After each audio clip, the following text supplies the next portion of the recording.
What's up guys, it's your Super Players back at it again, and it's your host Tony G, bringing you a new deck profile with the new Unison engine or Unison support in one of my favorite leaders. And those of you guys that don't know this leader, it's Beerus. Once per turn, choose one red or yellow card from your hand and place it in the drop area and draw 2 cards.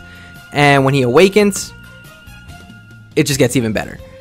Activate main, use 1 red and 1 yellow energy and choose one of your opponent's battle cards and KO it. And the other effect is you could choose 1 red yellow multicolor card in your drop area and you get to combo with it.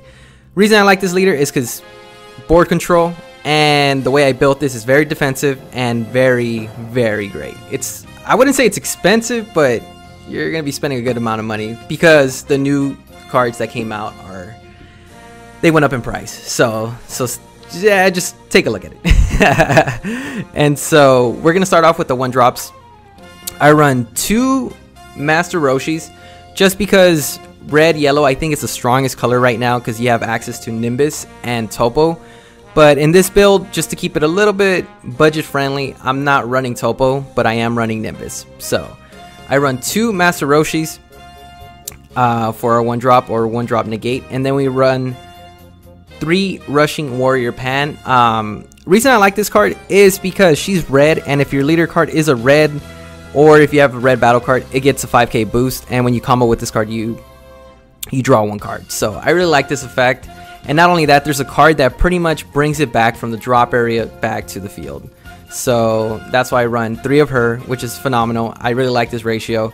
And then we go to the next card. It's going to be Whis Godly Fundamentals. You only need 3 because there's a card here that will help you self-awaken anyway. And 3 Whis is very strong already just because you make your opponent neg 5k when it's in the drop area. You warp this, they lose -5, and then you can choose up to 1 life. It depends on the situation you're in. If you need to awaken, use it. If you don't, then there's another card that helps you awaken. So, and then we're going to go with the next card. It's going to be 3 Frieza's Death Embrace. I really like this card just because when you play this card, you draw 1 card. And not only that, activate battle. You could pay 1 red energy and you reduce your opponent's battle card or leader by 10k. That's such an awesome ability and it's so strong. And because we run those specific 1-drops, we have this negate. Instead of Topo, I am running Android 17 Rebel Reinforcements just to keep it budget friendly.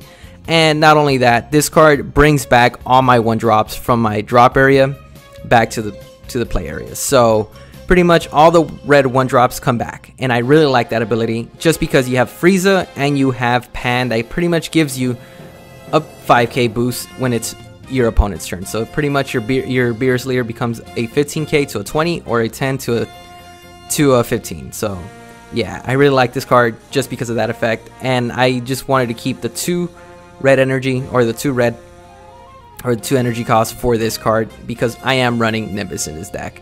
And that's it for the 1-drops and 2-drops, and then we're gonna go into our dual color cards. And honestly, I really like this ratio and it's so much fun. This deck is one of my favorite decks. And so we're gonna start off with Whis the Spectator. You need this card. It's the main reason you play red yellow, just because of this card itself. It's a red dual yellow card, and it helps you out when you start doing your combo pieces and whatnot. And what works well with that card is going to be Beerus Biding His Time. We run 2 of these guys just because crit is always great pressure, and he's a 1-drop. If you have a dual color energy, which happens to be red yellow, he becomes 15k crit for 1, which is amazing. I love that ability. So strong. And then we move on to 2 Furthering Destruction Champas. I think this is great because you'll see we have certain game finishers that you need, and the reason why I play red leaders is because there's a specific card that I really like in this deck. It's one of my favorites. But Champa, obviously, whenever you're going for game, he comes in handy. Always. You gotta run 2. And then we run 2 King Vegeta and Vegeta Royal Bloodline. Great card. Pretty much, you combo from the drop area and put a 3 or less into rest mode. So those plays that are very aggressive, you could put them into rest mode if there happen to be 3 or less. Most of the blockers that I've seen are 3 or less, so I really like using this instead. Instead of KOing them, I just put in a rest mode, just get rid of them, and do my aggressive plays later on. So I really like this card. That's why I run 2 of these guys, because you also need red, yellow, energy, and battle cards. So you could combo from the drop area, which the faster you have it, the better it is in the drop area. And then we have obviously one of the best cards, or one of the best red yellow cards. It's going to be Beerus, no holds bar. Great card, amazing, and you just got to run 4 of these guys. You could either pop a battle card that's 30 power or less, and with this deck you pretty much minus a lot, so you'll be KOing pretty much any card that's annoying for you. Beerus will get rid of it, or you could keep an opponent's battle card in rest mode until the start of your next main phase. So pretty much those Gohan players, keeps them in rest mode, and you don't have to worry about it. It's such a good card. And then we have 3 Son Goku Heartfelt Please. I think this card's just amazing, just because with Pan, there's some cards that you have that are 20k, and with Pan it becomes a 25k, and when you want to awaken, you can KO it, offering triple strike. Such a strong ability, such a strong card. I think this is one of the best cards as well in this deck. And yeah, so I run 3 of these guys. Very strong. You need dual color cards. And then we run 2 Wiz Celestial Moderator. I think this card's amazing just because he minuses 10k any of your opponent's battle cards. This, I run it just because you want to obviously a rival for your red yellow cards. And not only that, I do also run 2 Nappa Demolition Man, just because this guy comes out into play, especially the people that do aggressive plays. This is pretty much a 20k combo. That's how I see it. You combo him, comes out to play, and then you combo him again, if that's all they do. So you save yourself like 2 attacks right there. So I think that's a very phenomenal card. I think this is one of the best cards in the game. Best super combo. I don't know, hands down. I love that card. Such a good card. And then we have only one Flight of the Grand Eagle, just because I think this is amazing. You get a 100k boost, so if someone's gonna try to Mira or whatever, this guy gets a 100k boost. Like, come on, your opponent's Mira is gonna be like 100k. You're gonna be like, all right, 100k myself. It's such a good card, and you don't have to use energy sometimes. If you have the battle cards, obviously, if you have Nappa or any of the other cards, you could play it for free from your hand, since your leader is red. I only run 1. I think it's great at 1. I don't know if you want to put 2. Definitely hit up in the comment section if you would run 2. But yeah, just run 1. And then I think this is one of my favorite red extra cards that came out from set 9. Is Frieza's Death Ball. Frieza's Death Ball. Just because you get a 15k combo, and if all your energy is red, you reduce a battle card or your leader's power by 10k. So pretty much he's a 25k 1 energy. That's so strong. I love this card. I run 2 only just because I felt 3 was a little cloggy for me, but 2 is perfect, especially with Frieza, the 1-drop. I don't know, man. It's just so good. Like, I honestly love this card a lot. Red is just amazing. I really love the red engine in this deck.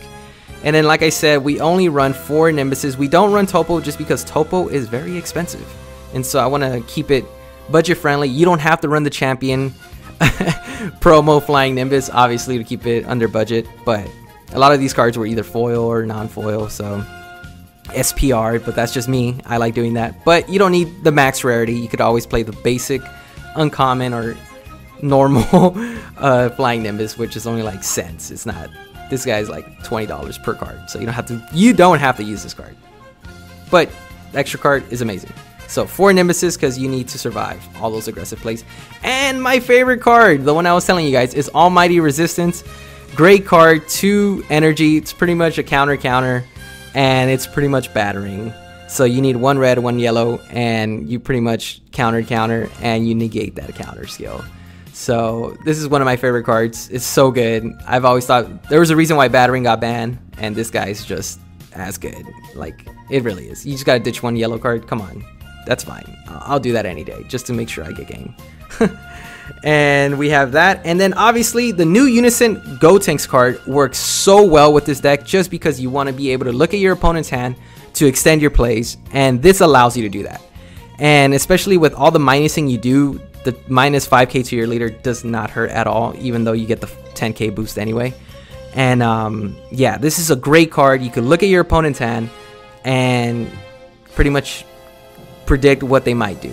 I think anytime you could see your opponent's hand for little but to no energy is such a great card. I think people need to really use this guy. This guy is just awesome. He's so strong, and I highly recommend maining him in almost any build that has red, like for the moment until set 10 comes out. But this guy's amazing.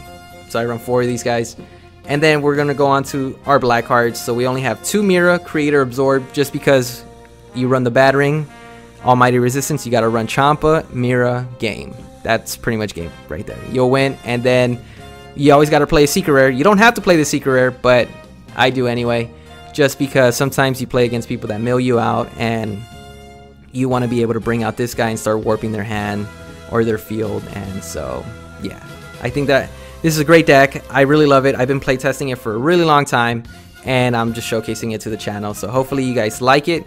Like, comment, subscribe, and there you guys have it. So from your host, Tony G, y'all stay super. Awaken now, beast mode, victory strike that mic. J's on my feet while I triple strike. Going in for game, you wish you did the same. Here comes the fool, I pity the fool. Double strike, draw 2, who